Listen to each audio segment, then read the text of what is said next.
Assalamualaikum warahmatullahi wabarakatuh. Saya Garai Syatma Wiguna, NIM 19107030051 dari Prodi Ilmu Komunikasi UIN Sunan Kalijaga. Di sini saya akan menjelaskan mengenai hasil analisis saya mengenai Customer Insight.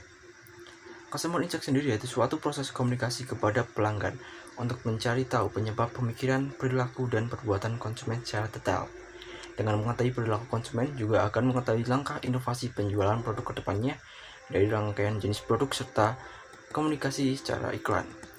Sehingga, atas kreativitas layanan yang ditawarkan serta pengembangan inovasi produk dapat mempermudah meraih kebutuhan dan keinginan konsumen. Dengan kondisi belakang seperti ini, yang ekonomi yang mulai melemah, sehingga peran consumer insight menjadi lebih penting. Hal ini merupakan strategi UKM untuk memperoleh divisi consumer insight dan merupakan hasil jawaban konsumen yang sangat penting bagi pebisnis serta brand merek produk. Tujuan dari consumer insight juga berguna untuk memahami dan peduli terhadap kepentingan konsumen atas merek produk seperti pola pikir, aspirasi, suasana hati, motivasi, keinginan, dan sikap atas suatu tindakan terhadap produk tersebut. Adanya divisi consumer insight, kegiatan dari marketing style sales menjadi terarah sehingga kegiatan tersebut dapat terukur jelas dan terkontrol. Adanya consumer insight sendiri dibentuk untuk mengetahui kebutuhan consumer dan melihat gerak kompetitor. Kegiatan tersebut juga dapat mengukur sejauh mana efektivitas dari advertising, marketing, event, roadshow, dan pelayanan langsung ke pelanggan. Kemudian saya akan menjelaskan mengenai consumer insight di warung bakso Pak Dul, yaitu sebuah usaha UKM di daerah sekitar rumah saya. Metodologi yang saya gunakan menggunakan penelitian kualitatif yang bisa dipahami sebagai prosedur riset yang memanfaatkan data deskriptif berupa kata-kata tertulis atau lisan dari orang-orang dan pelaku yang dapat diamati. Penelitian kualitatif dilakukan untuk menjelaskan dan menganalisis fenomena peristiwa, dinamika sosial, sikap, kepercayaan, dan persepsi seseorang atau kelompok terhadap sesuatu. Maka proses penelitian kualitatif dimulai dengan menyusun asumsi dasar atau aturan berpikir yang akan digunakan dalam penelitian. Data yang dikumpulkan dalam riset kemudian ditafsirkan. Kemudian jenis dan sumber data menggunakan data sekunder. Sumber data sekunder dalam penelitian ini adalah data yang diperoleh dari pemilik warung bakso tersebut dan konsumen. Data sekunder tersebut meliputi data keadaan umum setempat warung berjualan, data produksi dan penjualan produk, dan data lain yang relevan. Kemudian, teknik pengumpulan data menggunakan observasi. Observasi merupakan metode pengumpulan data di mana peneliti mencatat semua informasi yang diperoleh bagaimana yang disaksikan selama penelitian dilakukan. Teknik ini dilakukan dengan mengadakan pengamatan langsung terhadap objek yang akan diamati, sehingga diperoleh gambaran yang jelas mengenai objek yang akan diteliti. Selanjutnya mengenai segmentasi pasar. Segmen pertama yaitu ada segmentasi pasar berdasarkan geografi. Pada segmentasi ini, pasar dibagi ke dalam beberapa bagian geografi seperti negara, wilayah, kota, dan desa. Daerah geografi yang dipandang potensial dan menguntungkan akan menjadi target operasi perusahaan. Dalam target pasar di sini, yaitu saya mengambil yaitu masyarakat di dekat tempat penjualan bakso seperti masyarakat di satu desanya. Kemudian yang kedua yaitu segmentasi pasar berdasarkan demografi. Warung bakso ini menargetkan orang-orang di semua kalangan dan jenis kelamin. Baksonya sendiri diproduksi untuk semua kalangan dan untuk dikonsumsi siapa saja, kecuali balita yang belum bisa mengunyah dan mengkonsumsinya. Kemudian yang ketiga yaitu segmentasi pasar berdasarkan psikografi. Segmentasi psikografi ini meliputi kelas sosial, gaya hidup, kepribadian, persepsi, dan serta sikap.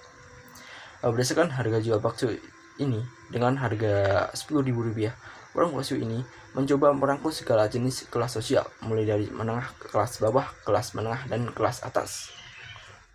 Kemudian saya akan menjelaskan dari consumer insight-nya sendiri. Dalam penelitian ini saya menemukan beberapa macam model konsumen yang berbeda-beda. Yang pertama sendiri yaitu ada konsumen yang memilih untuk makan di tempat. Biasanya konsumen ini datang pada saat siang hari sekitar jam 12 sampai jam 2 siang untuk makan siang. Kemudian ada konsumen yang membeli bakso dibungkus. Pada konsumen ini biasanya mereka membeli lebih dari satu bungkus bakso. Hal itu dikarenakan konsumen ini membelikan untuk keluarganya di rumah yang sedang tidak memiliki lauk pauk. Kemudian ada konsumen bapak-bapak. Pada konsumen yang satu ini dalam melakukan pemesanan meminta kuah dalam baksonya itu ditambahkan supaya bakso yang dikonsumsinya terlihat lebih banyak. Kemudian ada konsumen yang kenal dengan pemilik warung. Konsumen yang satu ini cukup sering membeli bakso di tempat tersebut dikarenakan memiliki hubungan pertemanan dengan si pemilik atau memiliki jarak tempat tinggal yang berdekatan. Kemudian, konsumen keluarga. Pada konsumen ini terdiri dari orang tua dan anak-anak yang berjumlah 3 dan 4 orang. Mereka lebih memilih untuk makan di tempat. Dan dalam pengkonsumsian baksonya sendiri, si anak yang biasanya menggunakan bumbu tambahan, yaitu menambahkan kecap yang dikarenakan si anak tidak menyukai rasa pedas. Dan sedangkan orang tua menambahkan sambal maupun saus dalam baksonya karena orang tua menyukai rasa pedas. Dan kemudian ada konsumen wanita yang memesan bakso tanpa ada tambahannya daun seledri. Hal tersebut dikarenakan si konsumen tersebut tidak menyukai adanya rasa seledri di baksonya tersebut. Kemudian saya akan menjelaskan pesaing atau kompetitor dari warung bakso Pak Dul sendiri. Yang pertama sendiri ada warung bakso di Pak Mat, yang saya teliti sendiri dari jumlah konsumen yang ada antara keduanya setiap saatnya tuh hampir sama. Hal tersebut dapat dilihat dari kondisi tempat jualan atau warung keduanya.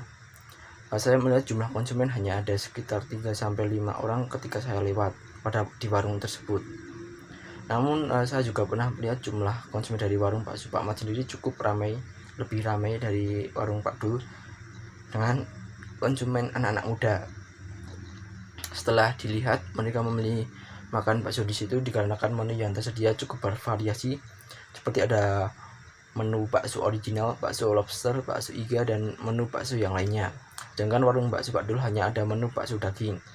Bakso Pak Dul sendiri pun sebenarnya sudah memiliki variasi dalam menunya, yaitu adanya bakso yang dihidangkan dengan menggunakan patok kelapa muda. Namun konsumen jarang yang memesan menu tersebut. Hal tersebut dikarenakan ketidaktahuan masyarakat pada menu tersebut itu ada, dan dikarenakan pihak warung jarang untuk mempromosikannya. Yang kedua yaitu ada pesaing kedua, yaitu penjual bakso keliling. Di daerah saya sendiri memiliki cukup banyak penjual bakso keliling ya. Konsumen kadangkala lebih memilih untuk membeli bakso di bakso keliling, terutama pada konsumen anak-anak. Hal tersebut dikarenakan harga yang ditawarkan lebih murah, yaitu sekitar 5.000, dan bahkan bisa memesan sesukanya. Namun ketika konsumen memiliki uang yang cukup, mereka akan memilih untuk membeli bakso di warung bakso Pak Dul.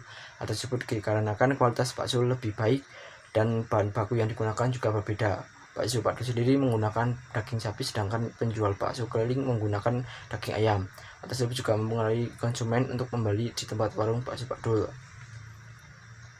Dan kesimpulannya sendiri, warung bakso Pak Dul sendiri, saran saya yaitu warung bakso Pak Dul sendiri harus lebih menambah variasi dalam menu baksonya dengan menambah inovasi-inovasi yang berbeda dengan lainnya, dengan bisa dengan merubah bentuk atau menambah rasa.